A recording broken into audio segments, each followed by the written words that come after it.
Charlie, buddy, come hang out.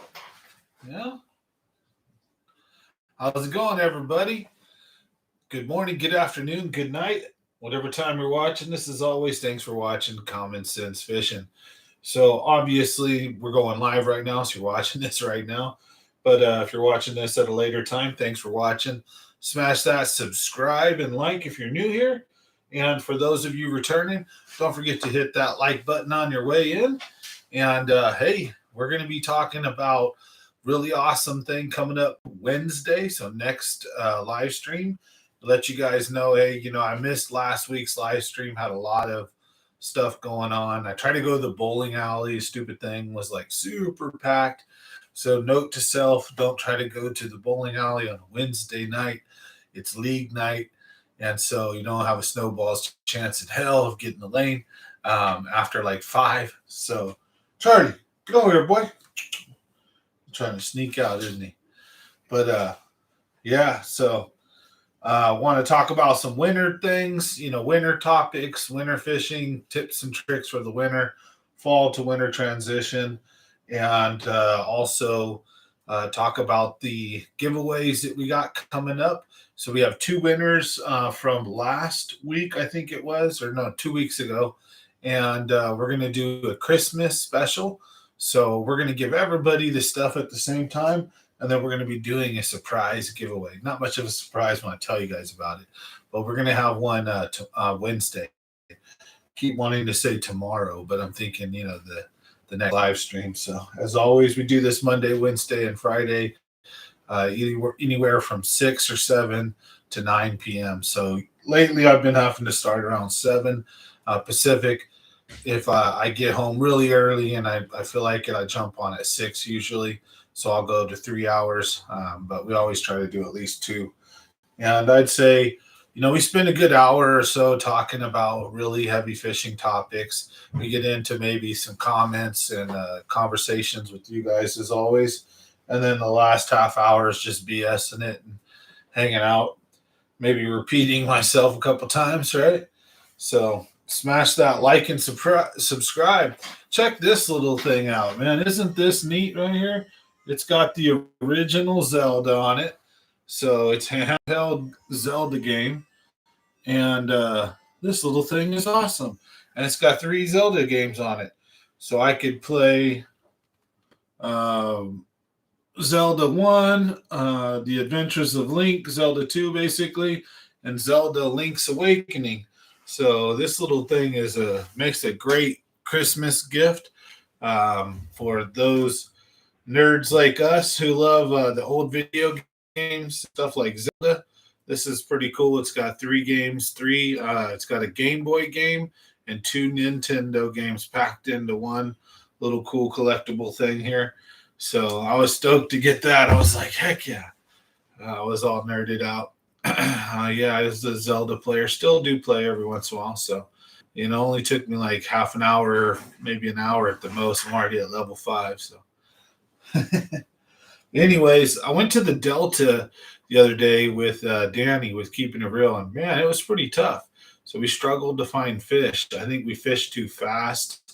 We're trying to go for a combination of striper and bass. And so in striper, usually gotta throw different things. Like in the winter, flukes, or we might have to throw something down deep. Specific lures for them. While bass are going to usually be at a certain location relative to the shore and structure or the drop offs and weed edges and stuff. And so got a really nice bass drop shotting, nothing too crazy, but a nice chunky one. And then, he got a nice one, to say, hey, still a good fish, on a spin. And that one was up shallow. Other than that, we were tossing like crankbaits, jerk baits, bottom bouncers, jigs, shaky head, drop shot everywhere, and just weren't getting bit. And then I had one for sure bite that I lost or didn't get hooked up.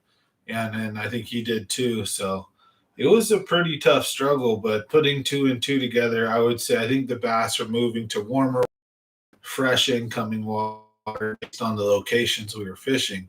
Also, weed edges, vegetation, and they're probably smack dab to the bottom, and they could be up shallow too. So I just think the key is probably fishing slow because we kind of fished a little fast for what kind of information because they haven't been out on the water. And I think apparently it had been like a 6 to 8 degree temperature drop. So with that kind of cold front moving in, probably should have fished slow. But you know what? We had a great time. We were laughing, telling jokes, driving around, fishing. We were just chatting it up, and I had a great time. So that's fishing. You're not always going to smack them. That's the fun part is learning from your mistakes and learning from stuff. This guy just wants to chew on stuff all of a sudden. A little booger. He's still a puppy though. So smash that like for the dog, for Charlie. We decided to name him Charlie after all dogs go to heaven. So he's a German Shepherd just like that. So we figured it's fitting. And he seems to answer to pretty quickly. So he knows his name now. So it's awesome. Better than, calling him Bruno or some other certain thing. I'm like, it's a family dog. So he's not like our dogs aren't haven't been for a long time too. Dogs are just like in the backyard. They live with us. They're in the house all the time. We keep them clean. We try to train them real well. So family name that it's appropriate. It makes me think of childhood memories too. So always good for that stuff. So if you have a dog, smash that like button and let us know in the comments below what your dog's name is. Mine's Charlie. So my old dog's name was Sammy. She just passed away. That was a rough patch right there. I was missing some live streams dealing with all that. But life, comes and goes, ups and downs. So if you haven't noticed, I'm wearing a bomber jacket. I don't usually wear this thing. It barely fits me, man. It's just freaking cold in here. And I took the beard off. I'm like, it's just getting to me. Lazy today. I had to go to work early, so I just decided to take that beard off and say adios, and then I could do a goatee. I don't know. I know my wife doesn't like a shaven like it's like baby face. Like better with either the goatee here or a small one like this, like a beard and goatee, but trimmed and nice. Not all because I get all bushwhacker, bushman style. Just let the beard grow out. I was gonna play Santa Claus, but it's like my kids are all, you know what I mean? They're all like old now, so it's like, not really. Like, hey kids, it's Santa Claus, and like we see you every day, Dad. Just because I wear some red pajamas with some cotton balls on it. It's a thought that counts, though, right? So, but I decided it's time to clean it up for a minute. Um, so, anyways, what was I gonna say? What up, broski? Yeah, fish slowski. That's what I think, or fish real fast or something. Maybe like darting, tight wobbles, like maybe a blade bait or something. Right, this time of year should be perfect for like a blade bait, float and fly. Technically, hey Charlie, technically a jerk bait and like an LV 500 or a jig and spoon should work too. So, yeah, we'll see. I was glad to get out. Me and Keeping It Real, we had a blast. We had a great time. So that's what fishing's all about. Like I said earlier, you don't catch them all the time. You don't whack them. So, being able to learn from stuff is just as important as going out there and just killing them and having fun, because then you can just get better and hone your skills and start figuring things out. As if it's fun when it's a challenge. It's like a hunt. So every day you're not going to go out there and just either kill monsters or get a bunch of numbers or both. Sometimes you're going to have a tough struggle. You may even blanket every great once in a while, right? Um, it happens. So with that being said, not very often, but um, it's fishing's been a challenging, let's say the least this year without a fish finder in my boat. So my fish finder probably took a dump ski on me, oh, year and a half ago, a year ago, like probably summer or fall of last year. I only had it for a short period of time and it got rejacked up. So it sucks. So I'm like, I need to figure out a new fish finder setup. The Funkin' CT, what's up, brother? Cheers and salute. So I hope everybody oh yeah, you done great this year, dude. You got yourself a double digit. So I got myself a Mondo, a double digit this year. This year's been good to me too. I got a double digit last year too. Um and a couple of really good fish too, but I don't know. I haven't had a lot of like sevens and eights and stuff like I used to at the Delta. I really need to get on them because fish are somewhere, man. We used to find massive schools of them where you go one day or top water or just like bottom bouncing U heads or like shaky head type stuff when they're spawning. Oh man, it's just killer. Don't catch monsters. So love the Delta. It's an awesome, fun place. It can be a challenge though. It changes and it adapts, and the fish change and adapt. So it's a really really big, massive place, and there's lots of places for them fish to go. And believe it or not, there'll be huge entire swaths of the Delta that like they have it has fish in it, but it's kind of barren. And then there'll be just swaths of it just packed with life and fish as like because of certain circumstances, water temperature, freshwater, bait migration, whatever is going on, and there happens to be a highway or a junction point or whatever, and different waters are bringing different things. The Delta is so diverse, it's so awesome, but and you know what I mean. I'm still learning it. It's so fun. Get out there and crush them. So I can't wait. The boat's getting worked on still. I don't know when that's going to be ready. I need to reach out and find out. Hopefully, sometime soon, and because I want to get out there and fish a little bit before tournament season. I don't want to just get the boat right before it's time to go hit the trail and be like, oh, I need to get back in there, get a fish finder put on there, and set up a couple different ones. And then so that I have a console fish finder. I want one while I'm driving, and I want to be able to graft and take my time. And then redo the one up on the trolling motor, set everything up, chair win. I'm just out to have fun. It would be nice to win. Definitely great for the channel, and good to just get out there and stick a few. And I'm hoping I will.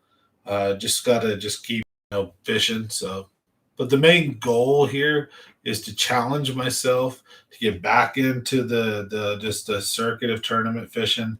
Just enjoy the excitement and the rush, and get out there and meet some more friends and good people. And you know, I still own my HVAC business, so it's a good way to rub elbows with people too, and maybe even get more business that way. But it's fun. It's a great hobby. It is. It costs a lot of money, but I don't do a bunch of other stuff, so you know. So I'll be seeing a lot of you guys on the circuit trail next year. Hopefully, I'm sure you guys will kick my butt. So just because somebody's on YouTube, or catches fish on video doesn't mean they're like that good or anything. I'm a decent fisherman. I have my moments, and situations. I have my strengths and my weaknesses just like anybody else. So the fun part about fishing is realizing what your weaknesses are. If you're really willing to be a little bit of a self focus on those and get better at them. So the more well-rounded you are, when you throw the kitchen sink at them, you can do it more efficiently, and you can pattern fish real quickly.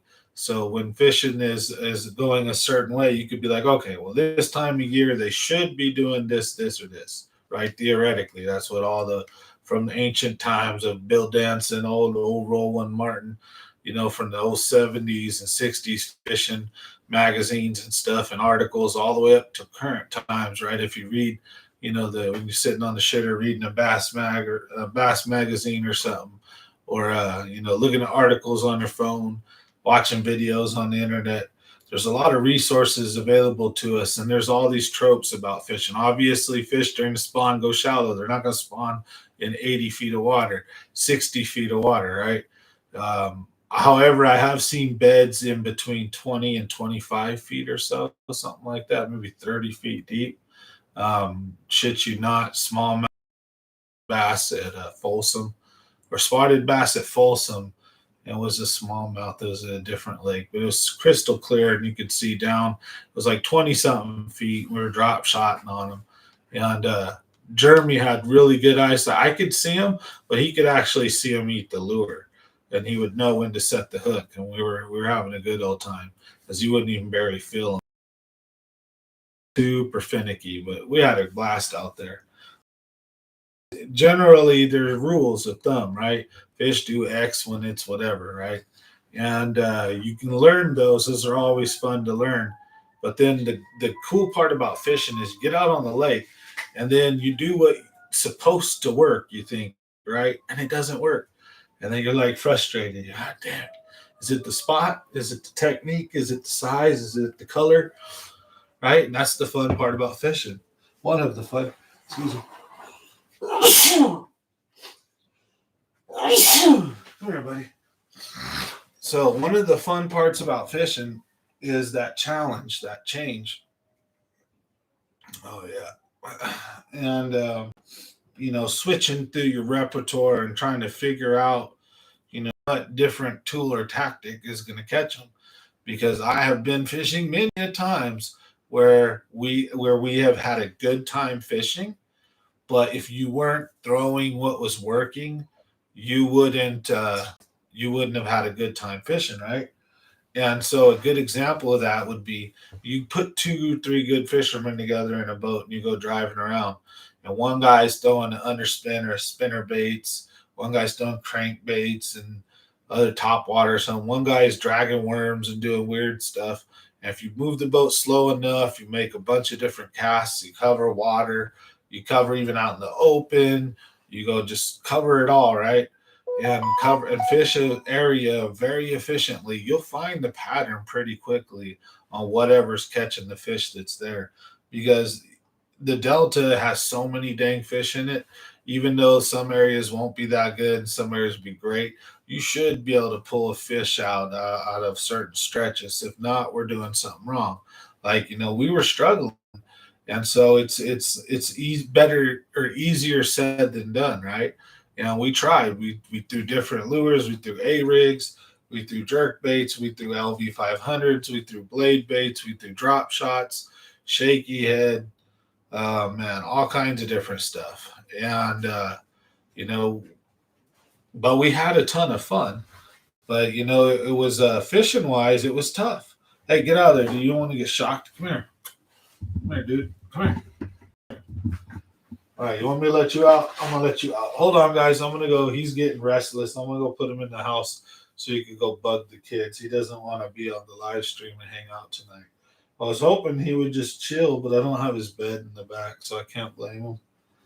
And he doesn't want to sit here and look pretty all night. So let me go throw him inside. I'll be right back and get another beer, too. Oh, yeah. Come here, buddy. Come on. Charlie, you ready? Let's go. Come on, Charlie.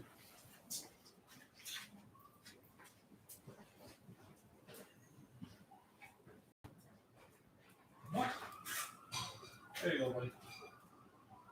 Charlie, inside. Hey, come on. There you go.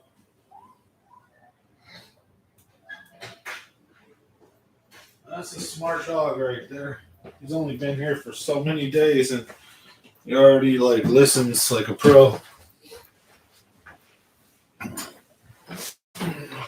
Even drop shot at anchovy, you know it.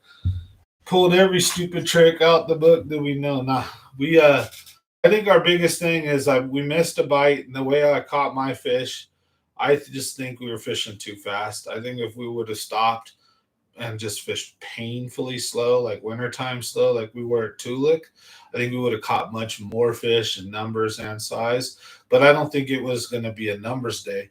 Like if we would have fished like that, I think we would have went from two to maybe 10, 12 fish, maybe 15 fish between the two of us. And we probably could have put a decent little bag of our best five together.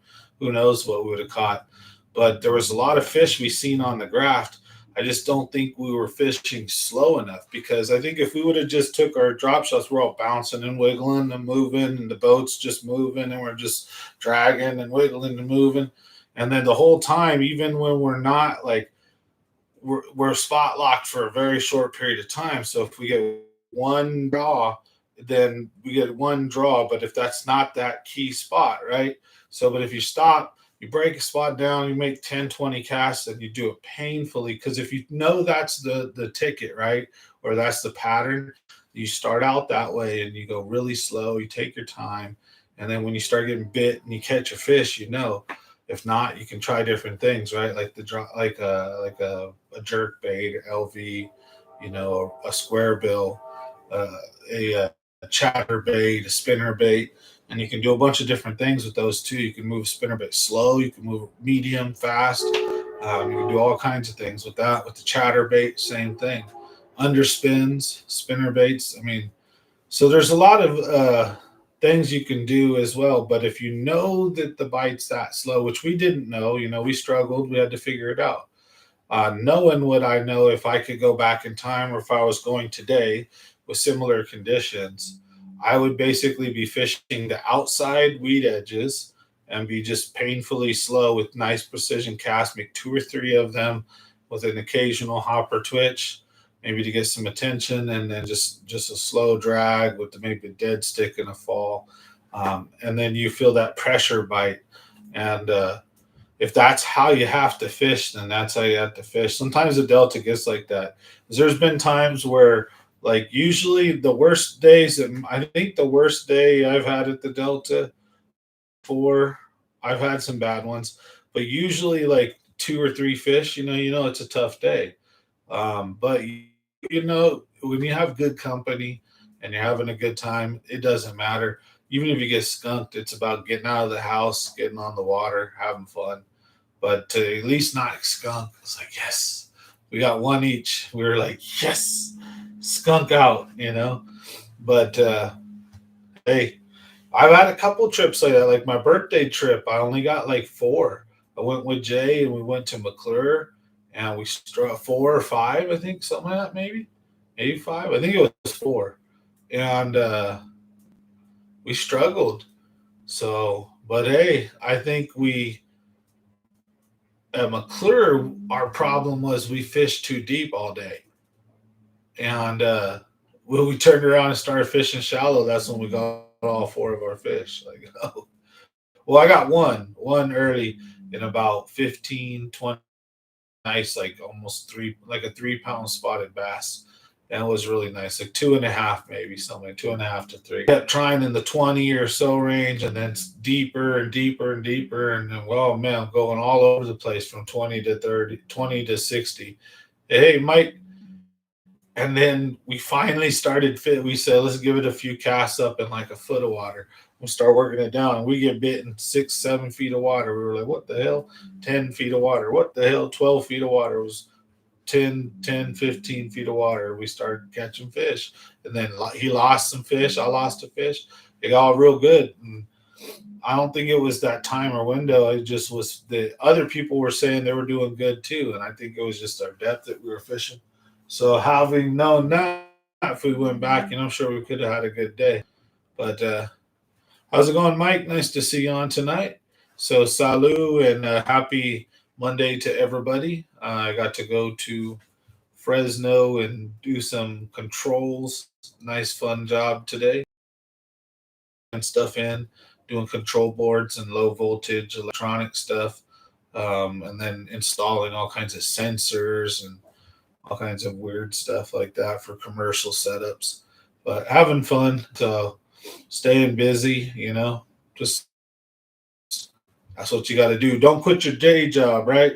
And it'll be nice if one day, you could fish and do stuff like this and make an actual living off of it.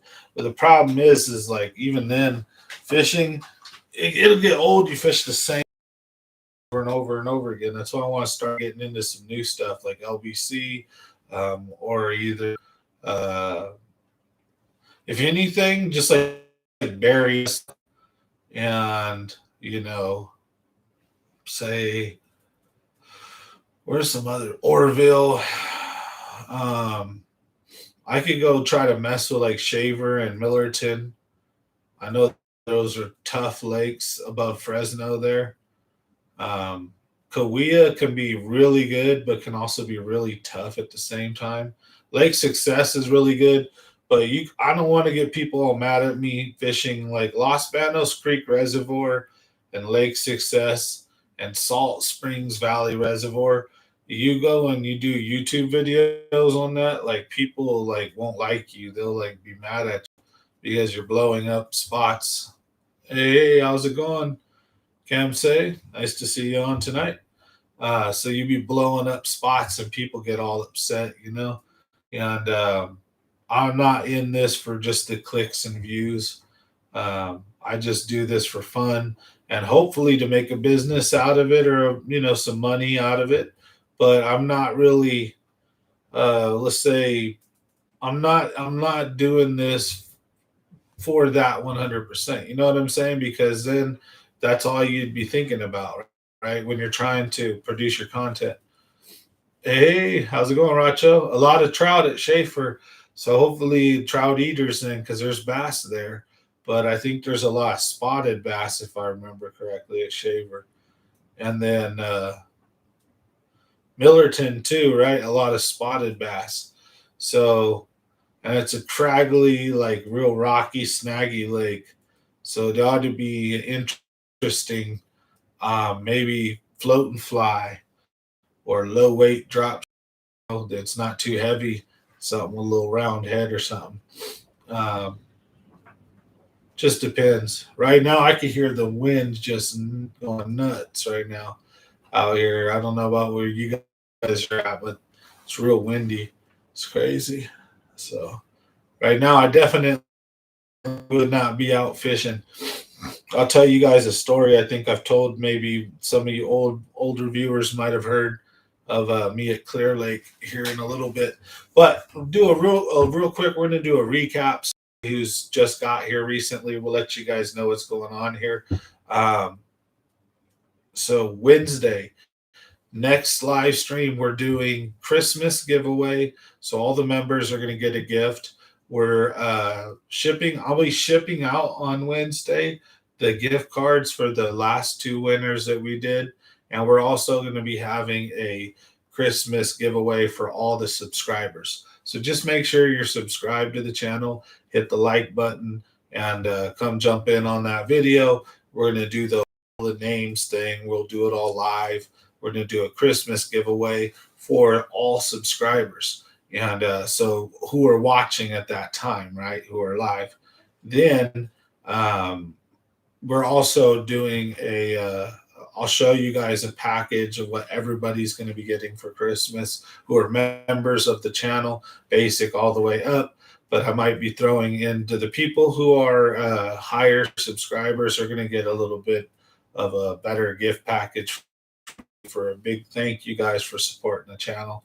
But we'll show you guys that stuff Wednesday. So I'm excited to show you guys. Basically, we're gonna show you, what you can expect. So it's still gonna be a surprise because I'm gonna have a lot of different lures, but I'm gonna give you guys a sneak peek into what you can expect in your Christmas gift from old Santa Claus here. So we'll be sending those out, but Wednesday we'll be showing you. So make sure you guys tune in Wednesday. So hit your notification bells. That'll be get on early Wednesday. We'll see how it goes. Keep getting, yeah. Anytime someone walks by my door, my ring's going off. So it sounds like someone's freaking giving me a call. But yeah, so anyways, I better like turn that thing off. It's so annoying. But yeah, Wednesday is going to be like the big Christmas giveaway announcement. Um, Also wanted to talk about pretty much done for this year for the Christmas um, toy drive. And anytime anyone wants to donate or participate and be involved in it, you can reach out to me any time of the year. Doesn't have to be around Christmas, because I will immediately start re-hoarding and collecting for next year. So this is a year-long process for me, and I usually put the bill for about 50 to 70% of what we do every year. Last year we had an amazing turnout, so I probably only footed the bill for like 40 or 50% of that. We took care of over 200 kids. It was crazy. This year we're probably going to be able to take care of about 60, I'd say, something like that. So we've got a bunch of gifts wrapped. We got a ton of stuff. I'm super excited to be part of that. So, to be able to help out. So I don't know what I'm going to do with that. I don't really do this for clicks or videos. I don't know if I'm going to record it quite like I did last year. I think what I might do is just a short little video showing us show the gifts, show us loading them. We might ask a couple people if they're okay with taking a video. We won't show any addresses or houses or anything, but we're going to be dropping off the gifts to the families. Should be doing that this week too. So that should be happening either Wednesday or Thursday. We want to get people their gifts as soon as possible. That way they can have some time under the tree, look pretty, all that good stuff. There's two families I'm taking care of that I know through Facebook, and one lady, I fixed her air conditioner, and her son just passed away from cancer, and he has 6 kids. So, and he was a good dude. He had a good job. He was raising his kids, and life just was, not.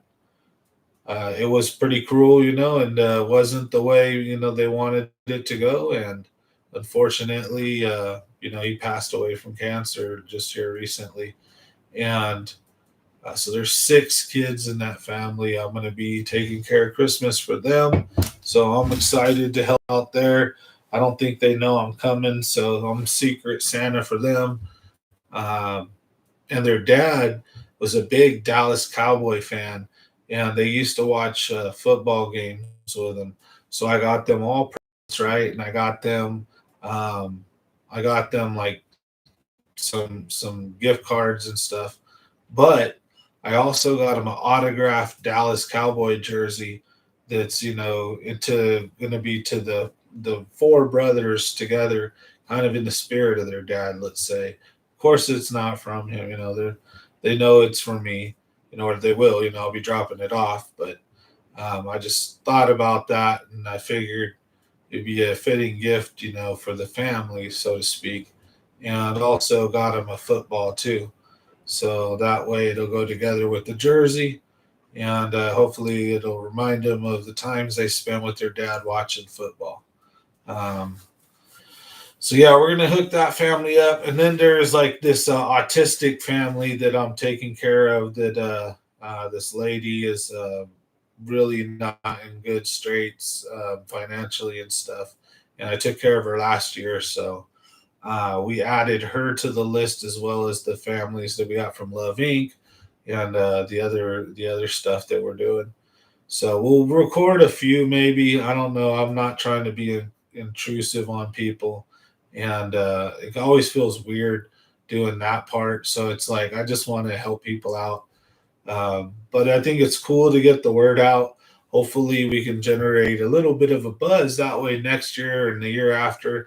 Maybe I should start a what are the 501c3 or whatever, 503c1, whatever, a nonprofit, and that way I can actually um, get some tax money back for all the money that I spend on it, but also not just that, but get and be able to draw more funds in to help the fight and the cause, because I don't think no kid should go without Christmas, and even take the religious aspect or the holiday aspect out of it. I think just once a year, isn't it nice to be able to just give to people, especially to those who are really in need? Man, it just makes my heart burst with happiness. So it's like that's one of the like biggest joys I have is when I do this Christmas stuff. So I get all excited doing it. So, anyways, thanks to you guys. You guys have pitched in a lot. So keeping it real, Virgil. There's been a few of you guys who have really stepped up and who are local, right? And they've gone on trips or helped out to the cause. So couldn't have done it without you guys. All the members, subscribers, you guys help keep me going, motivated with the channel and stuff. Hey, how's it going, Barefoot? So I'm excited to see what we can do next year. So again, we'll show that probably in a week or two. Right before Christmas, we'll probably drop it like a little special. We'll at least do the presents and all that. We'll see. So we'll figure it out. But like I said, hey, I just get ecstatically happy just trying to help people, um, because I've been there. So it's like, hey, there's nothing better than being when you're down and your head's in a cloud and having somebody offer you a helping hand and stuff. That's like feels great. So it just feels like God isn't forgot about you. Even if you're not taken out of your position, but like say you're just doing really bad, but you get $20. It's just like a little light, just like thanks, man. I could really use this right now. And those are the little things that keep people going forward. And I don't know. So I get excited, every year doing this Christmas toy drive stuff. So we're gonna keep doing it, So next year, if anybody wants to at any time help or donate, you can always reach out. If you're interested in going on fishing trips with me, as soon as the boat's out of the shop, you can reach out. I do that as well. But I'm like, I cannot wait. I'm just excited. As soon as I can get the boat back in my hands, I'm looking forward to smashing all around, going to Berryessa, going all over the place. Because life's short. Who knows what's going to happen? This whole coof thing is making things weird. You think 2 years in, we're almost over. Now it's like as it approaches winter and the colder time of years, less sunlight, when it's a natural period, people are going to get sick more. They're already locking back down in a lot of countries. Mask mandates are coming back. There's all these vaccine mandates. So who knows what the hell is going to happen in the next 6 months or year. So you got to just live life, be happy. And, so that's what I'm going to try to do. I want to get the boat back. So, other than that, I'm stuck either fishing with other people in the back of their boat, which I'm happy to do, or shore fishing.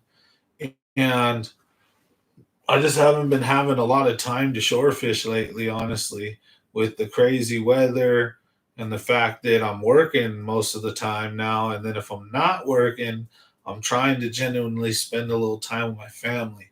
And it would be a lot easier if I had a boat, it'd be just more comfortable too. So it's like, but I'm going to be releasing a video of some mashups of my recent trips, because most of my recent trips we've only been catching two, three, four fish or one fish or whatever, and so it hasn't really been like worthy of making a video. I felt, but maybe I need to get off my high horse, and I see Greg Blanchard and other guys, they'll make a video where they get skunked, or they make a video where they get only one or two fish. And it is what it is. And I've got a few of those, so I think we're going to put those out and kind of combine them maybe with some commentary. So expect to see that here in the next week. Otherwise, as always, I'll be on these live streams. Um, so if you're local, I would say, and if you're not, winter time's coming here. I mean, if it's not already in full force, so if you are snowed over and wherever you can fish, you can fish. As long as the water ain't nice, right? You can still catch bass. You can still catch them through the ice, I'm sure. For the northerners know what's up, but I don't. I'm not an ice fisherman. But there's two main things you want to think about in the winter.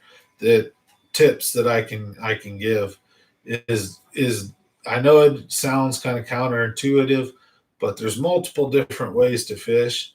And in the winter, I always have been told, and it seems to hold true, that they really want it one of two ways. So they'll like two ways: extremely, extremely slow, so crawling, dead stick, barely moving, no hopping and wiggling, or they want it burned fast and then killed, and then burned fast and then killed. Anything like a worm, and bounce, bounce, hop, and run it, move it, and then stop and kill it.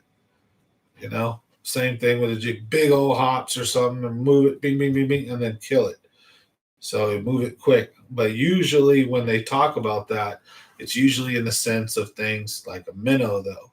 They have a quick, tight wobble and then quick movements. So like a jerk bait, a shad wrap, a Rapala, flat-sided crankbaits.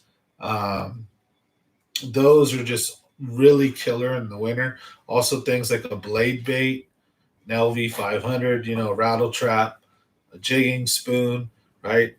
Tight wobble and fast, right? Sometimes they like the big wobble like that, like the dine. But in the wintertime, the colder the water, the clearer the water, the tighter the wobble, and faster the motion usually. And also followed by some moments of letting it die. Um, but they usually want it one of two ways. So it's going to be painstaking slow or ultra realistically fast. And that's the tough part, is trying to figure them out between the two, because they could be doing a few different things. In the wintertime, they'll pull up and they'll move shallow during certain times of the day. So, hey, how's it going, Camila? But yeah, so they may move up shallow to sun or to warm up in certain areas if there's certain features. Maybe there's bait fish, something holding something right there. Uh, they can do all kinds of different stuff. Usually, if it's really really cold in winter, they're deeper. They're more towards the bottom and they're sluggish and slow. But even then, they're not like that all winter long. There'll be periods where they lift up and they start chasing and moving, especially when you get a little warm. Like, you got to understand, warm could still be in like freezing cold. So I'm just saying, when you have temperatures that are normally X and then all of a sudden they go to Y, that's a cold the front. That's a drop in temperature. Even if you went from its 80s in fall and now boom, you drop into the upper 60s or 60s, right? That was a temperature drop. The fish are going to react usually accordingly. Same thing if it drops down all of a sudden into the 40s or 20s, you're going to see what fish do during a cold front. They usually pull off, move deeper, slow down. And then when that stuff starts warming back up and you have the opposite trend, usually they'll lift up and they'll start moving around. And they may not lift up real far off the ground. Sometimes they do. They'll pop off. It just depends on thermocline, what the bait's doing, oxygen levels. Depends. Each lake and spot's different. But I mean, I've caught bass in 100 feet, 90 feet deep with a drop shot. And then I've routinely caught them in good numbers in the 50 to 70 range, like consistently. Like, you could win checks, but you'd have to fizz your fish 2, 3 pounders, on a hard winter day when people are struggling to catch 2 pounders, and you can catch 3 and 4 pounders. Be in the 50 range or something like that, but you're picking fish. And honestly, Don Mormon was right on his live stream with Ryan Cook. I asked him a question. Oh, have you seen, like, what's the biggest, like the deepest depth you've normally fished or you have fished, and like what's the deepest depth you've caught a double digit or a monster out of? And he was like, he had caught in like a double digit or an 8 or a 9 or something, he had said, in like 45, 50 feet of water, something like 45 feet, I think he said. And he said he's caught in like 4s and 5s in 70 feet, 80 feet of water, right? But he said he's not caught anything over that. And you know what? I think about that and I go, oh, you're right. I got it 8.5, like almost a 9 pounder, but it was out of like 35, 38 feet deep. That was the deepest. There's all my fish that are double digits, 8, 9 pounders. They have all came from 25 feet and closer and up to shore. So I think check wanting you want to fish shallower almost all year around. Even you're going to bank, you're going to catch less fish sometimes, but you're going to catch the bigger ones usually. And then there's a time where they're all up shallow. So you're going to have fun no matter what.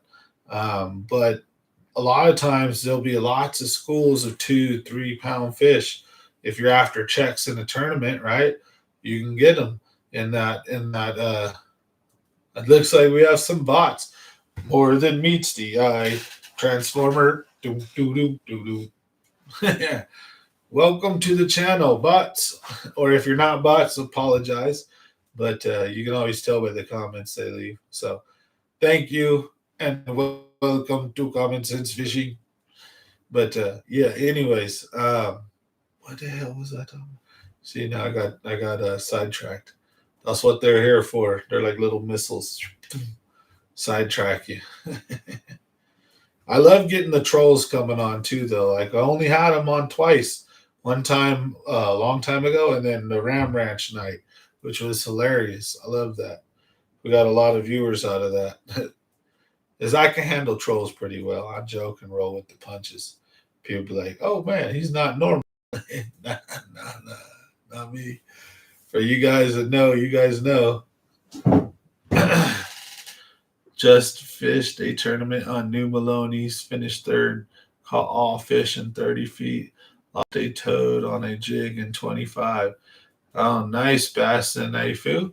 Yeah, that's about right. That's what I would say. So you can go after fish in those, 40, 50, 60, 70, and 3 pounders, and you can win tournaments. So sometimes they're into 50 to 70 feet and will drag drop shots out.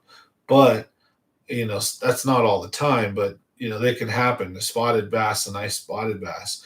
But I've been realizing the big fish that I've always catch are always like in about 30 or 25 and up, even in the winter. Okay, so like my 8.5 pounder, I think I spotted it on the fish finder between 35 and 38 feet. And I knew exactly that was a monster bass in the channel swing. And it was just sitting next to like what appeared to be a stump. And I could just tell clear as day on regular old 3D, whatever down scan, I could see. I was like, that's a big fish. So I spotted it on my fish finder, but it was crystal clear water. It was at Lake McClure. I just backed off and I knew where it was at and I casted past it and I worked it down. And as soon as I got to where it was at, sure enough, I just felt this little tap, loaded up, 8.5 pounds. It was almost 9 actually. It was like 8 3/4 or something like that, but call it 8.5 pounds. So it was a big old beast, and that's the deepest big fish I've caught. I've caught probably. Well, I've got 4 double digits, and they all have came out of all my double digits have came out of under 20. They've all been in 20 and under 15 and 2018 and up, something like that. I would say 18 was probably the deepest. Um, and I've got multiple eights and a few nines and a few sevens. It's weird. Like I have a ton of fives. I have a decent, like good number of sixes. But it's odd that I only have like maybe six, seven pounders, and I have like I don't know, maybe 15 or 28s or something. Um, and I've got like two 9 pounders. Yeah, two 9 pounders and four tens, if I remember correctly. Could be wrong by a fish or two, but I know I've caught a ton of eights. Like, oh, the Delta. And the Delta, I'm going to lie, the Delta has been where the majority of my fish 8 and up have came out of. You're talking either the Delta, McClure, Don Pedro, and Lake Eastman. Those are the lakes that have all kicked out for me, bigger than 8 pound bass. Um, Clear Lake for my buddies, but I've not caught, unfortunately, anything over 6 pounds there. I've always had fun catching numbers and two and threes, and I've got a couple of fours and fives, bunch of fours and fives actually. But I got a six, and that's it. I haven't busted any monsters there, but I've only been there like maybe 5 or 6 times, maybe more, like 7 or 8. But most of the times, my first three that I've been there, I was in a rubber raft with Bass Chaffel, and it was friggin' crazy nightmare. We were fishing in the Future Pro Tour in the small boat division at that time, and we had a rubber raft, right? A Seahawk from like Walmart, 59.99, like 4 man raft. Or no, it was like a 6 man, or so. It was a big one, so it might have been like the $89 one or something, whatever. And we had a milk crate with a battery, I think, in it. We had a plank, or no, we had a we had a milk crate in the front with a anchor in it. We had a milk crate in the back with a gas tank thing in it, and then we had a and like size and stuff. And then we had an outboard motor, a little 2.5 Tohatsu with a piece of wood tied to the back of the Seahawk. It was a Seahawk. That's what brand it was. And we had some paddles too, just in case. But then all our fishing gear in the middle with our poles, right? Yeah, we would fish tournaments in this thing. And in the middle, we had a big ice chest with bubblers and stuff, right? And we fished tournaments in that for almost 2 years. For 2 years, we fished tournaments in that. And so, true story is all of this true, but true story here, you're not going to believe this shit. We went to Lake Folsom, and I have the plaque for it somewhere here. We got first place, and we beat out everybody in our little raft by going way to the back towards the marina, and we found this cove that was flooded with flooded trees, and there were these partiers and jet skiers just making hella noise and partying it up, and you couldn't catch a fish anywhere else on the lake. But these fish were literally like as close as maybe 10, 15 feet away from people swimming and partying and stuff. And we didn't want to get uncomfortable, but like we could literally almost cast it, hit people, and start catching fish.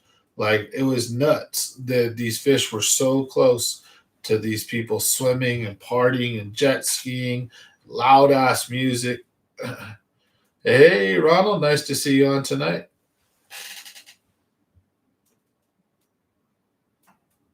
Nice. 3 feet of water on a fog, 11-1. Nice bass, Bassin. Good job, dude. So I'll tell you, I don't know if I told you guys, man. My buddy Mike, we were at Eastman one day, and it was spawn or pre-spawn, and we were all going out there, and this fool nailed like 30 something pounds for 5 fish. He caught an 11 something or almost a 12 pounder. It was like 11 14 or something, right under 12 pounds. So we just rounded it up and call it 12 pounder. Then after that, he proceeded to catch like a 10 pounder. It was nine something. It was like 9 15 or 9 14. So we just rounded it up, called it a 10 pounder. Then after that, he proceeded to catch an 8, and then I want to say a 7 or a 6, and then another 7 or a 6. I forget what it was, but it was dang near almost 40 pounds for 5 fish. It was just under.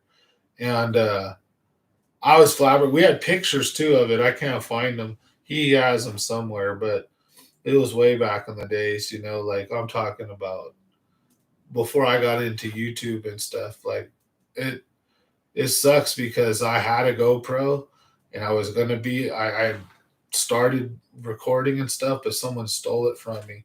So I got flustered and I couldn't afford another one. And I didn't start my channel like 9 years ago.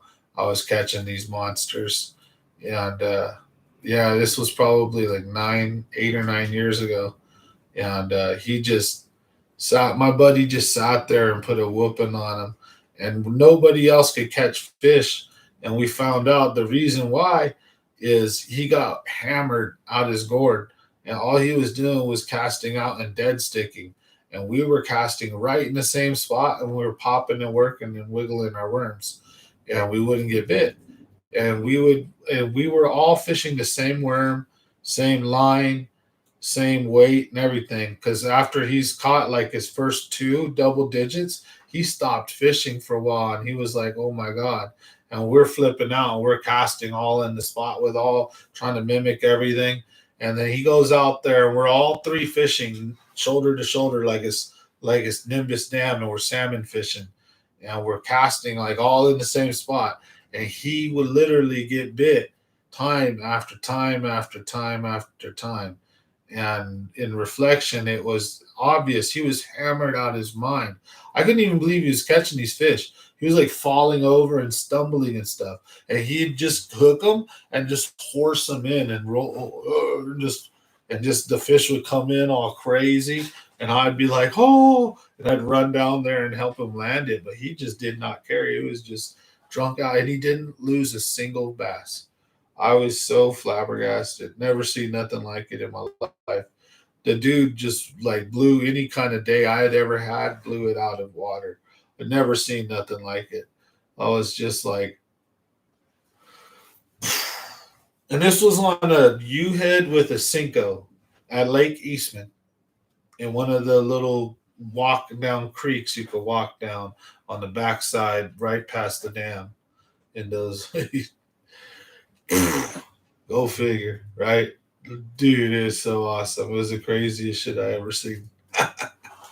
I've had a lot of fun fishing stories though. We used to jump the spillway at the detention dam in Los Banos, the Los Banos Creek Reservoir. And there's a ranger station right there when you come in. And there's a pond right there that if you go any other way to get there, the ranger will see you and they'll arrest you and give you a ticket and everything for trespassing. You come down the like, and you come right in, nobody could see you. And then you could fish in the spillway entrance, and then you go real quick over the ladder, drop down, and you got about a fourth of the pond you could fish. It's tough. If you got a raft, we used to bring a raft in there and catch 5 and 6 pounders. We lose monsters.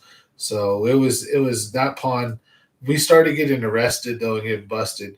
And well, one time we were like 17, 18 years old or 17, and we went, and then some other guys, we told them about it. We said, "Oh, this pond is awesome, you should check it out." And they were fishing the Los Banos Reservoir, the LBC, right? And they weren't catching any, and they seen us, and we were all excited. Like, and we told them about it. So we all four went down and we fished, and we caught hella fish. And the ranger busted us, right? Well, the ranger seen that we were under 18, and they let us go. And the two adults, they wrote them up, arrested them, handcuffed them, trespassing, searched them, and all that, and then let them go. Messed with them hardcore and then let them go. So ever since then, I was like, I'm not going back. So I fished LBC, but not that little pond. But there's a pond down there, legendary, legendary monsters down there.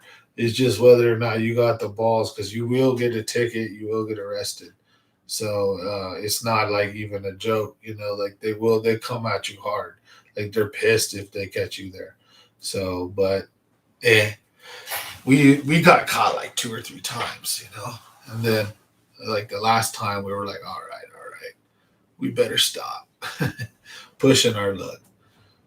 We used to fish all kinds of ponds, man. We weren't supposed to. You get kicked out of, no trespass and stuff like that. But I don't fish that stuff no more. I still see a bunch of people that do, but I'm like, man, I'm an old man. I mean, I'm not trying to go trespassing on anyone else's property. I got more respect to. As a kid, I felt like, hey, I'm not out doing drugs and in gangs and stuff. Man, you should be cool. If I see any trash on your property, I'll pick it up. But shoot, if anything, you're not stopping me. I'm fishing. Call the police, whatever. I'm a kid. You're not gonna do nothing. I mean, kind of was a punk about it. I knew, so but I was still like a cool punk, if that made sense. Like I wouldn't usually, I didn't like offend or talk smack to anybody. It's just that was my mentality. Is that like I'll take better care of your property than you will. I'm here to fish, and I'm not going to keep any fish. I'm not going to burn the property down. I'm not here to party, not have kegers and stuff. I'm not here to tell everyone about it. I didn't have no GoPro and YouTube back then, so we just wanted to go catch fish. So when we knew the farmer ponds that had fish in them, oh, we hit them up. So it was fun.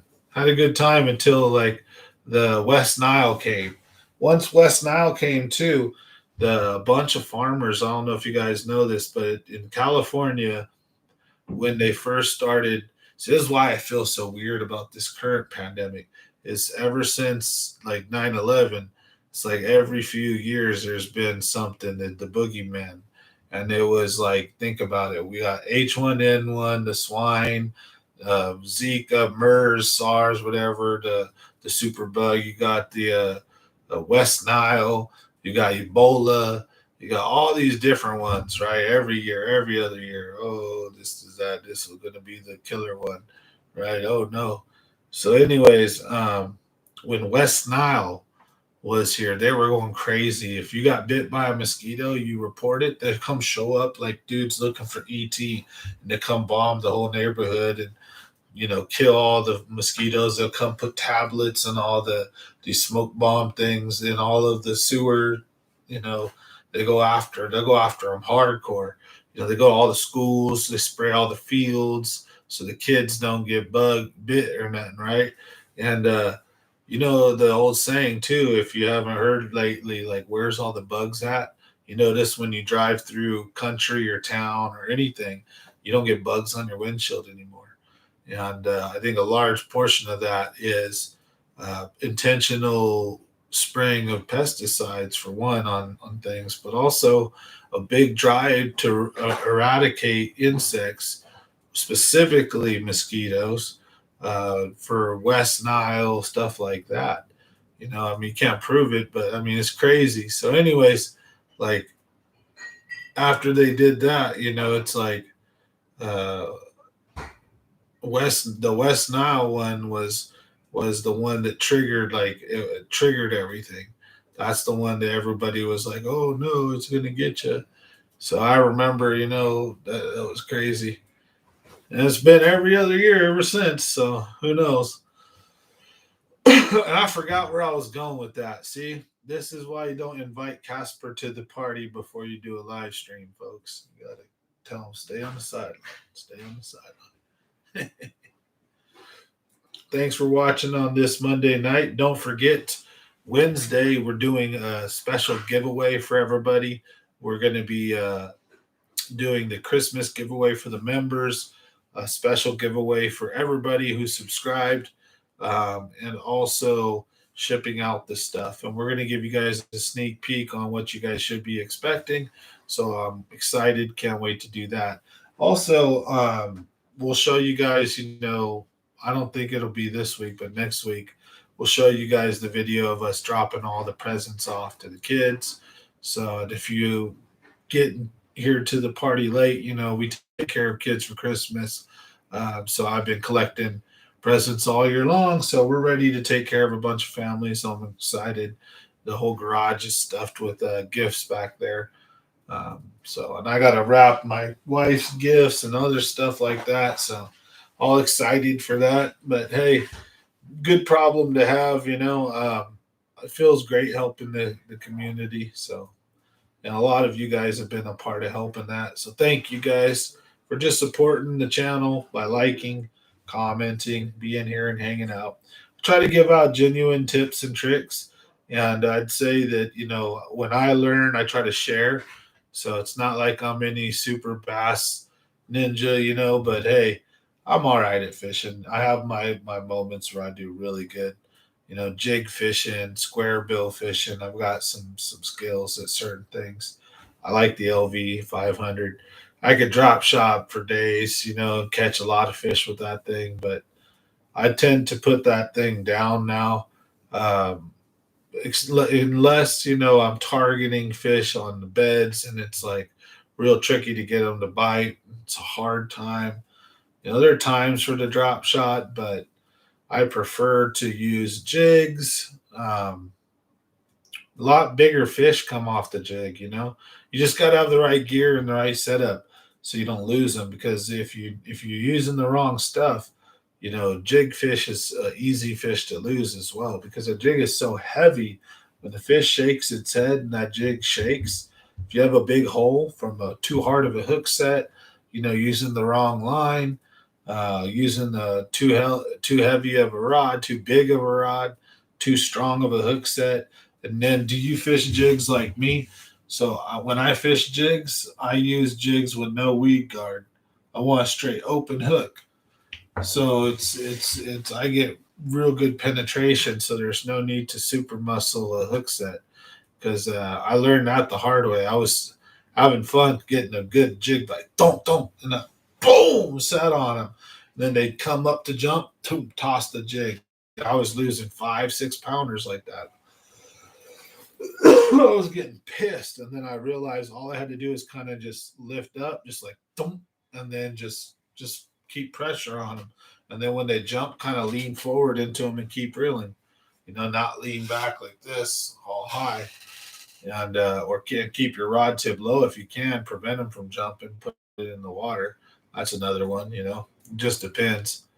But I like being able to watch my line and track it because I can see it swimming one way, swimming another, or coming up to jump or going down to dive. And I can speed up or slow down and adjust with it. But when your rod tips under the water, you can't really do. You see that?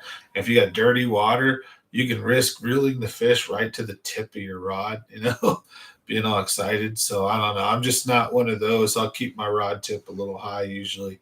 I'll risk the jump. So, I know that's the thing to do nowadays is put the rod tip in the water, but I'm going to be honest, that's not usually me.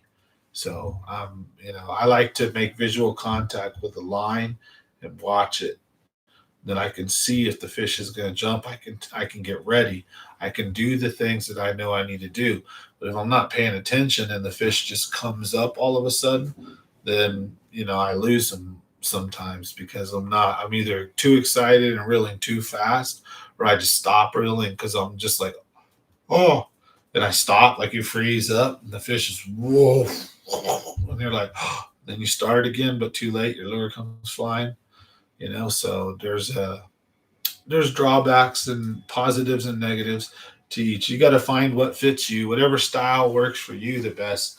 That's what I say. That's why it's good to watch a bunch of different fishermen: Greg Blanchard, Tactical Bassin, Milliken, Mikey Balls, uh, Fish the Moment, Tide Pig Patrol. Like there's a lot of big ones, and then like how about little names too? There's a lot of little guys out there that got some good content. I know a lot of littler channels and guys like my size or a little bigger who seem to be pretty decent fellas. I don't know them personally, so I couldn't vouch, but I'm just, have decent channels and produce good content. So, hey, watch different guys. And then when you get out on the water, do what works for you. but it's the knowledge of what works for other people then opens your mind and your ability. It just puts more tools in your tackle box, so to speak. um, just the only thing is you got to make sure that the information you're getting is working. So you need to see from cast to catch. You need to make sure that it's not every fish, right? But you need to make sure that you're getting genuine quality content if you're trying to learn from it for fishing tournaments or those types of bodies of water, right? If you're watching it for entertainment or simply just to watch them catch like monsters, or you want to get tips and tricks on those things, you got guys that specify in that. They're really all about fishing like that, fishing for big fish, but they may be in lakes that you'll never get to fish, but still you can learn like what's in their mind, like what are they thinking, why are they doing what they're doing, why are they using what they're using, what gear are they using, so you can pick out a lot of cool tips from those guys as well, right? So it depends on what you're after, what you're doing. But I like watching a bunch of different variety of guys here and there. um, and but I'm also a little stubborn at this point because I've been fishing for so long. So I'm open when someone tells me something that's friendly. I'm open when someone is showing me something, or if a friend, turns me on to a technique or whatever. But I don't like to go and poach other channels, right? So I'm not watching Tactical Bassin or Mikey Balls or these other guys and being like, ooh, that's cool. Let me do that on my channel, right? Hey, Charles Chalk, nice to see you in the house tonight. So you know what I mean? I'm not a big copycatter, and I like to feel that I like not invented things, but I discovered them myself. So when I realize that this works better, that works better, I find a lure modification. Maybe someone else had already did a YouTube video on it and it exists, whatever.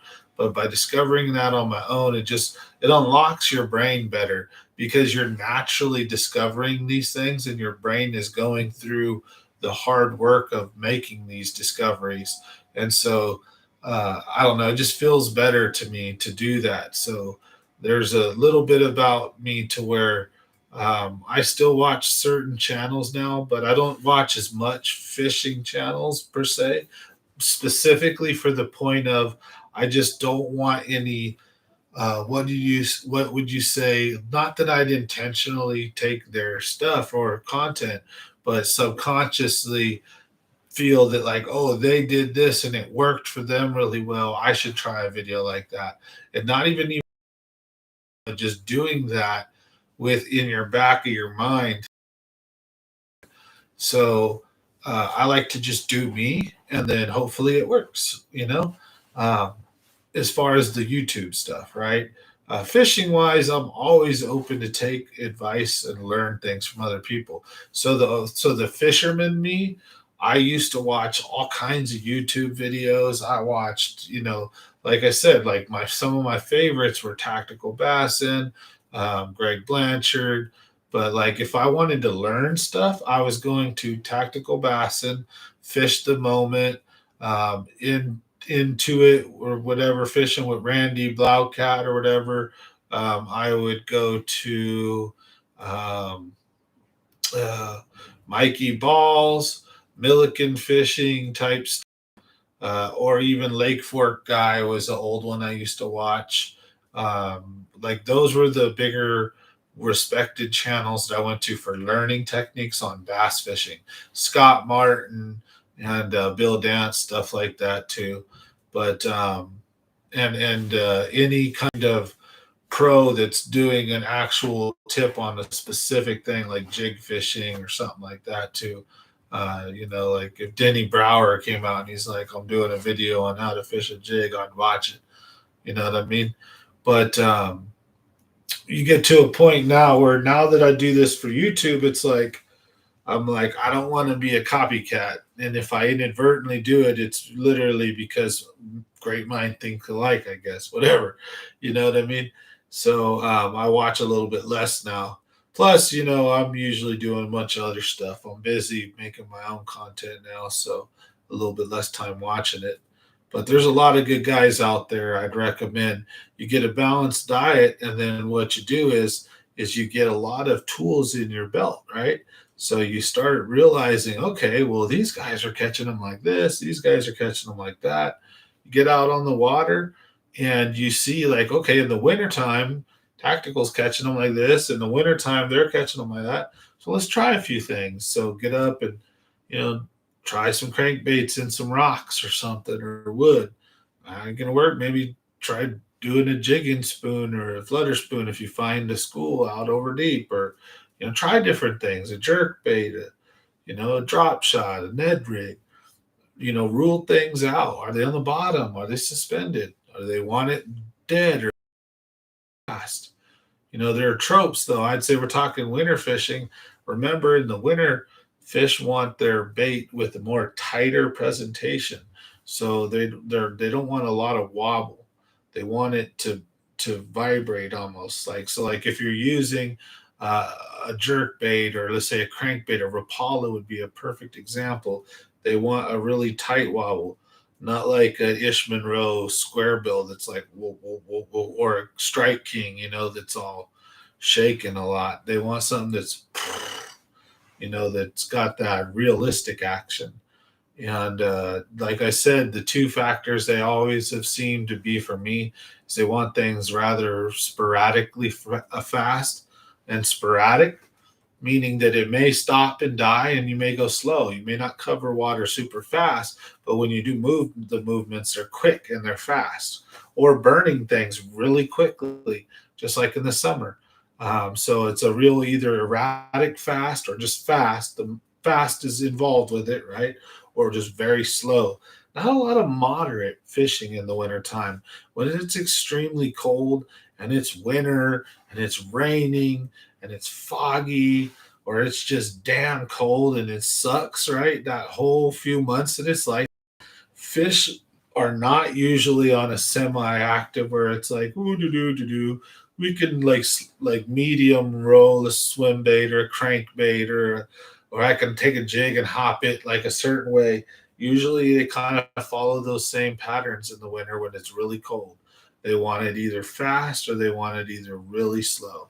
Now there are some variances in that for sure, especially again, like remember I was talking earlier when there are temperature drops and temperature raises. So even though let's just say hypothetically that from December whatever to February, right, most of the winter, that it's going to be just ultra cold, like ultra cold, right, but fishable. Well, even in that, if it's going to be a cold winter, you're going to have days where it's really, really cold and then days where it's not so cold. And in a sense, those are dips, those are heating, heat up, warm ups and cool downs. So when you have those cool offs, when you have those low pressure fronts come in, fish are usually going to pull off and move down. When they lift and they warm up, they may start lifting up and moving around. So there's little things that you can kind of file away, and then that gives you a starting point, right? When you get out to the lake and the weather is X, and oh, last week it was really warm. Now it's really cold.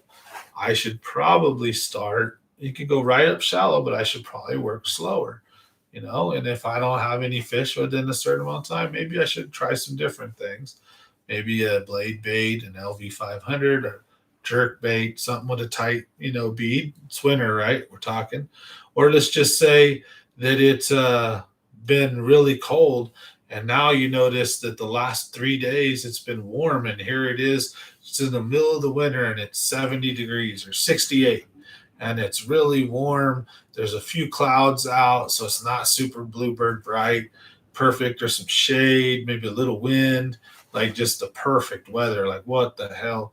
Those fish are probably gonna might lift up, move around, be much more active. You can catch them doing a few different things, but apply those principles to have a place to start, right? And like I said, like one thing that I've noticed over the years, but Don Norman said it on the live stream. That's why I'm giving it credit to him. But most of the giants are in like 25 feet and shallower, where I would try to say 30 feet and shallower. And you can even catch them maybe if you like. I got an 8.5, almost 9 in 35 to 38 feet, something like that. So I don't remember if it was. I thought it was might have been 38, but hard to tell exactly. But it's in that range, 35 to 38 feet. And so, focus on fishing shallow if you want to get the monsters. That would be my to you. And if you're tournament fishing, don't be afraid to fish deep, 40, 50, 60. If you need to put 5 in the live well, there will be days where that will guaranteed be the ticket. Um, but on those days, you can probably still cruise around the lake and fish shallow and pick 5 off, and they'll probably be decent, better sized ones. But there are times where you get, you can win checks fishing, 30, 40, 50 feet deep easy. Um, so just do you. But the winter time, that's kind of my principle is starting to change. I used to be a lot more of a deep fisherman. I think I'm going to be focusing on that shallower range now for the next year or two, and we'll see what pans out, like what happens, what changes. So far, every year now that I've been doing YouTube, I've got a double digit. So let's hope, knock on wood, that next year will hold at least another double digit for me, if not maybe 2 or 3. So let's see if we can up those odds by throwing bigger lures, power fishing, whether slow, fast, or erratic, but just bigger lures, reaction stuff, um, in a shallower water column. So from 30 and up, jig fishing, crankbait fishing, spinnerbait fishing, swim bait fishing, top water fishing, stuff like that. Things that are usually going to pull bigger, more aggressive fish out. So that's what I'm going to be focusing on this next coming year going into tournaments. So you guys will know I don't care about catching 15 or 20. I want 5 good fish, and that's all I need. So in my repertoire, I'm going to stick with things like a jig. If I'm going to be bottom bouncing, if I have to work a lure slow and on the bottom, it's going to most likely be a jig.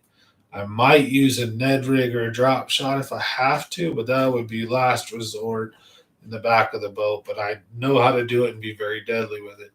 But then I'd have all the other power fishing techniques: top water, jerk bait, crankbaits, spinner baits, underspins, a rig, stuff like that. All the good top water stuff, LV 500s. I'm gonna have all that power fishing stuff, and I'm gonna be focusing on 30 and up. And again, you can fish it slow. You can crawl a crankbait at a real slow pace.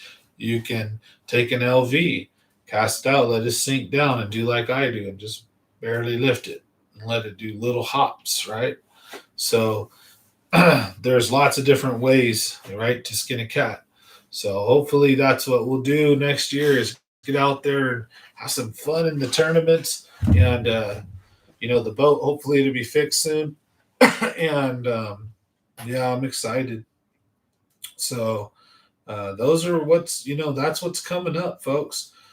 Giveaway again on Wednesday, and you know, no boat. So it's raining and nasty weather here. So we'll be doing these live streams Monday, Wednesday, Friday. We're going to talk fishing. If you guys have any questions, any topics, any comments, leave a comment there and I'll be glad to address it and talk about it. And, hopefully we can, have a good time and help the channel grow. Share this if you guys would like on your Facebook pages or Instagram, Twitter, whatever. Let people know that there's a cool channel you guys can come hang out with Monday, Wednesday, and Friday. We do live streams, giveaways, all that good stuff. So try to grow the channel little bit by little bit, but having fun doing what I love. That's the main thing. Like helping share the love of fishing, teach a little bit, but also share the good stories and just chat, hang out, talk about all the cool stuff that we get to do. and listen to you guys too. Sometimes, see, I can't hear you, but you chat, you make comments, and we get to have a conversation that way. So, pretty cool, unique thing, man. The internet here. So, yeah, I know it's been around a long time, but it's just like live streaming. This is pretty fun. So it'd be great to make a living out of this. I do have a channel, Common Sense Talks, where more political, open news, all kinds of stuff, gaming, sports. So I would like to grow that one to maybe be able to pursue that revenue or avenue. But fishing wise, I don't want to alienate people, so I keep it fishing mostly right here. So. Although those of you who have been here long enough, we've gone down the rabbit hole, especially on these live streams, because all it takes is for some comments from you guys, and I don't lie or BS. So you guys want to see a real reaction live? Just ask me anything you want. I'll go off on stuff like, especially if I care about it. You hit a button, do, and I'll be like, 9/11. What? Let's talk about it. I'll grab the mic and I'll get all excited. Next thing you know, people start leaving. And got the one person that instigated still hanging on, listening, like, yeah, right on, preach it, brother. Next thing you know, I realize there's nobody left on the stream. I'm like, oh, damn it. Yeah, I've had plenty of fun nights. But for those of you new here, I think we'll do a repeat probably after the year on one of the live streams or two here. We'll tell some of the cool stories that I've told before. So we've had twice, I think, two or three times where we've done some storytelling that's all true stories that are just too good to be true, right? Or too crazy to believe. We've got a lot of crazy things that we've talked about on this channel. So for those of you who have been here, who have watched for a while now, you guys know exactly what I'm talking about. I've talked about mountain lions and talked about car crashes and talked about all kinds of crazy stuff, being homeless, people dying. Oh man, you name it.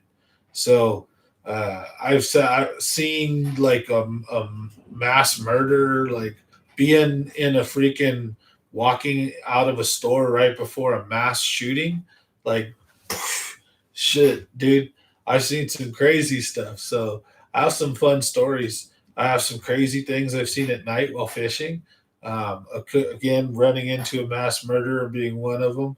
The crazy purple beam, for those of you guys who remember that story. So I don't know.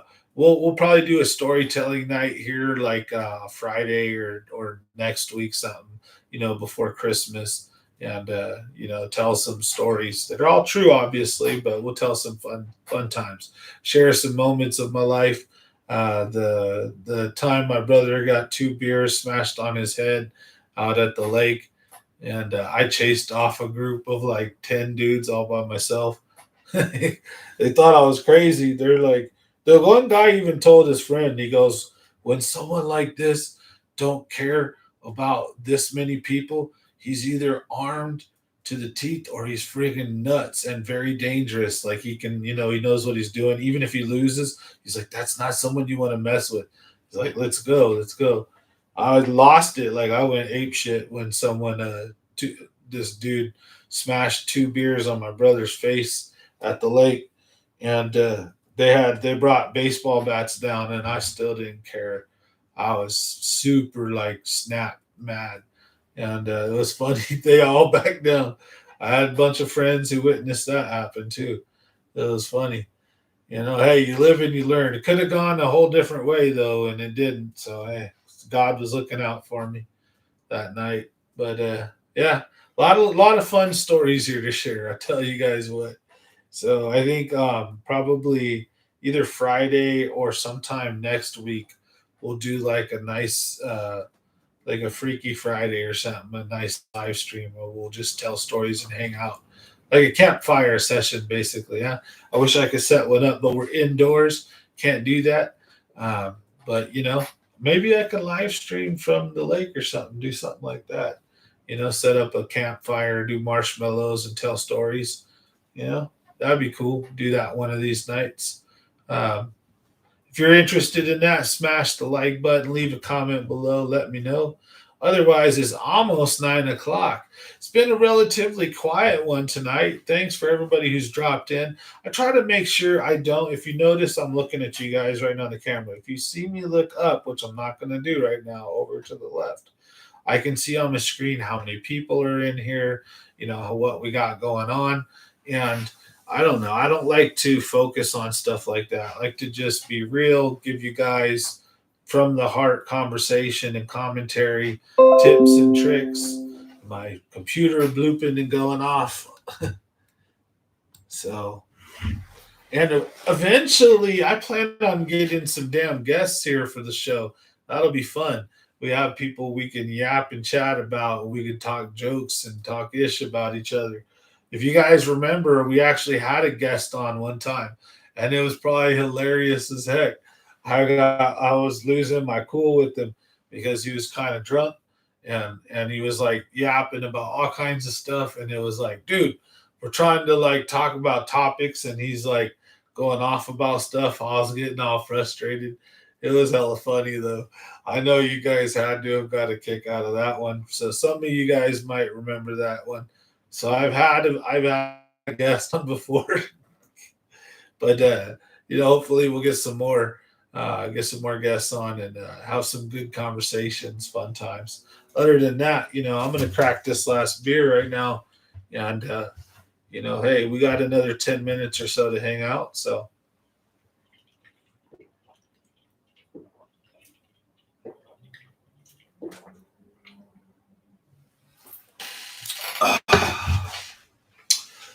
one of the other things that also sucks about fishing from shore right now, which I'm sure a lot of you guys might know, is the water level in most creeks, rivers, and ponds. It all drops in the winter.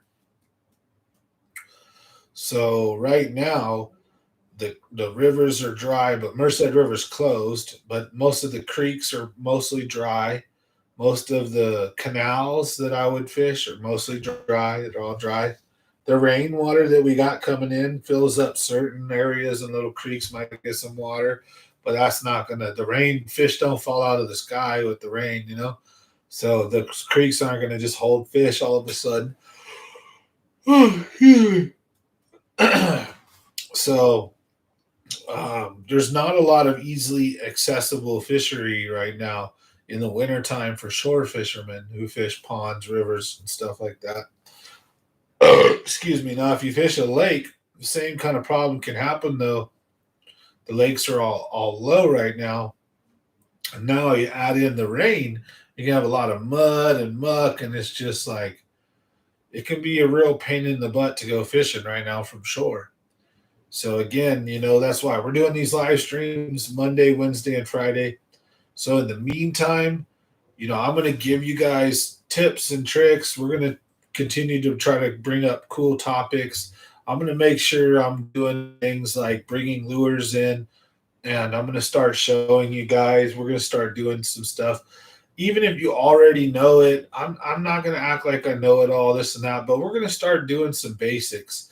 We're going to start showing you guys some weight selections, weight designs, weight types, why I would use what weight with what hook, with what lure, and in what situations, what weight to use in weeds, what weight to use in grass, what weight to use on rocks. So, what weight to use, to fish shallow, deep, medium, mud, all the different types of different things. We would talk about weights. We could talk about what hooks we use and during what situations, breakdowns on jigs, jig trailers, jig colors, jig weights, jig sizes, head design. So we can make a whole dang video out of just literally where one live stream we're just talking about jigs and all the cool stuff there is to know about jigs and bust out every little stupid tip and trick that I can think of, from pork trailers with changing or modifying your trailers by adding chartreuse dips to the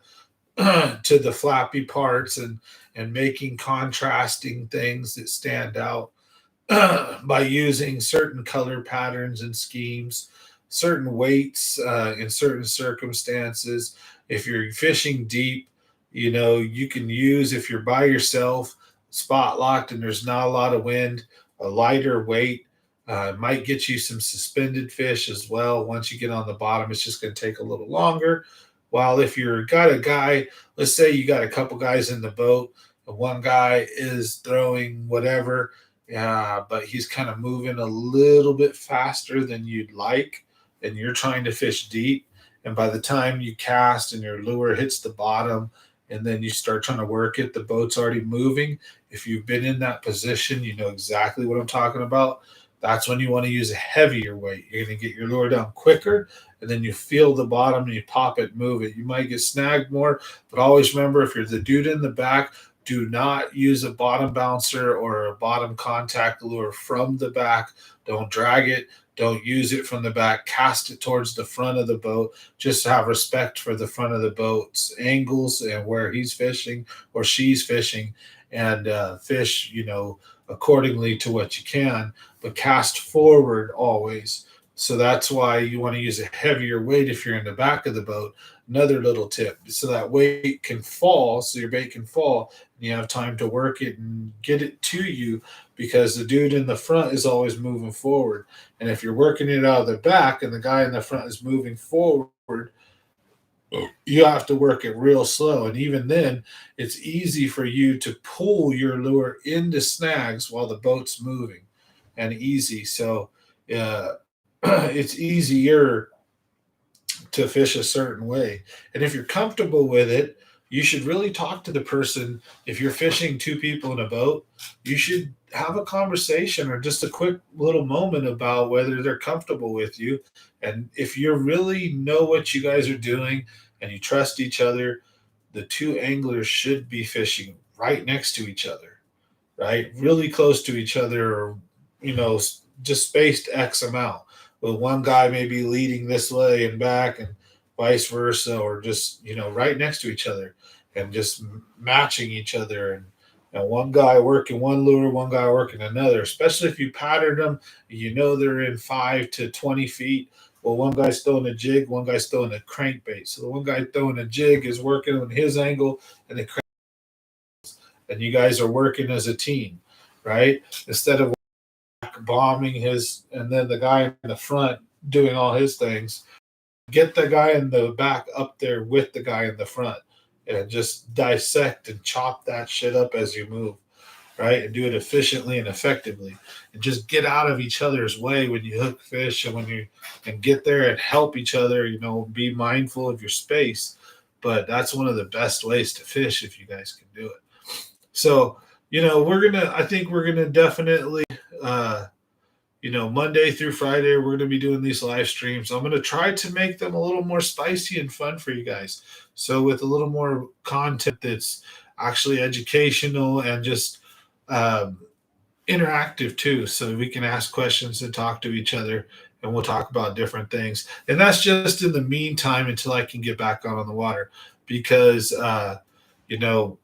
I'm not going to sit here. Okay. So I can go fishing from shore and upload some videos. I've got some other videos I can upload, so I can have some uploads, right? But when we do these live streams, I don't want to do a bunch of tips and tricks about winter transition. I can tell you about what I do know, but I also like to kind of double as a fishing report in a sense. So if I haven't been out fishing and catching fish, I feel reluctant or reticent to share a bunch of information about what's catching them if I don't even know what's catching them, because they may be one way and I'm over here talking about what they may be doing, right? Because there's lots of possibilities, but when you get out to the water, you narrow them down into the realities, into what is actually working or isn't working, right? And so by doing that, then I can come back and share with you guys, I am specifically catching them like this, like that. We're doing this, we're doing that, or we're having those results, right? And then I can show you video, upload it, and prove it, but and share that with you guys. But when I haven't been able to get out on the water, I feel reticent to be like, oh yeah, do this or do that. So what I'll do is I'll share with you guys commonly held tips and tricks and let's say, sayings that we should all know about winter fishing and fall fishing, but I'm just ecstatically waiting for when that boat gets out of the shop and I can really start getting back out there, put time on water, and then really show you guys what is or isn't working. I'm looking forward to getting back in the groove and to getting back out there tournament fishing. But in the meantime, when we do these live streams, like I said, we're going to try to start breaking them down by the subject, and we'll stick to one thing. So we'll talk about jigs during the live stream, and that's all we'll talk about. And then other than that, maybe just whatever we happen to talk about. But the title and the fishing focus would be jigs and everything about them. And I'll try to have every little trick and little tool in my toolbox pulled out for you guys. That way too, I can be more thorough. Then when I talk about LV 500s or rattle traps, we can talk about what's the difference between an LV 500, a rattle trap, and a Bill Lewis or whatever, the lipless cranks. Like what are the differences between them, and why might one want to use one over the other? Because believe it or not, there are times when the rattle trap has outperformed the LV 500. The LV 500 is nearly a $20 lure. The rattle trap's a $3 or $4 lure. And majority of the time, the LV 500 outfishes the rattle trap, but there's a few times for sure the rattle trap smokes the LV 500, and there's a specific reason for that.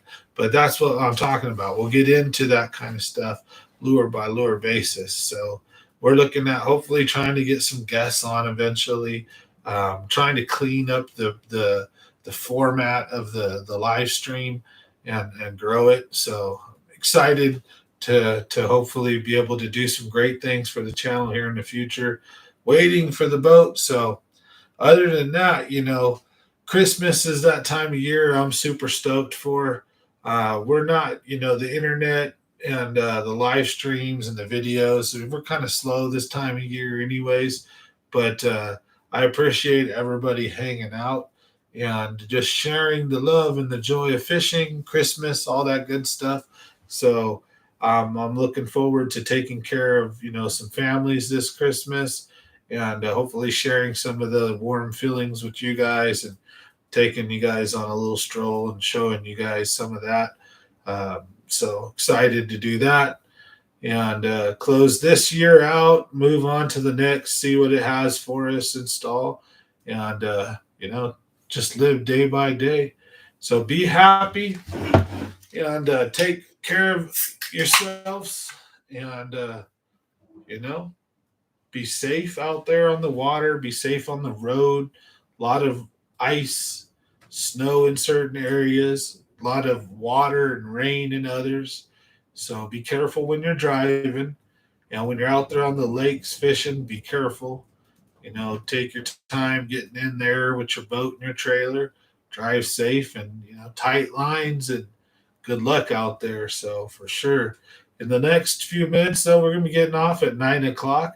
If you guys have any questions, comments, now's the time to get it off your chest. Say something. I'll be more than glad to chat with you. Otherwise, we're going to be popping off and getting off here. And we'll see you guys on Wednesday. So don't forget to hit your notification bells. Make sure that they're checked. And stay tuned for Wednesday. Is going to be an epic show. We're going to have a good, fun giveaway. It's going to be essentially my Christmas show. Friday, we'll probably do a relaxed storytelling show. And then the week of Christmas, I'm probably going to take off. So we'll see you guys after that, sometime either right before January, right before the new year. And we'll probably have a nice New Year special, something to do again for New Year. I'm a jovial, happy feller, so I like to share. So smash that like button. Thanks for watching Common Sense Fishing. And you guys have a wonderful night. I'm going to go ahead and sign off a few minutes early here. So you guys take it easy.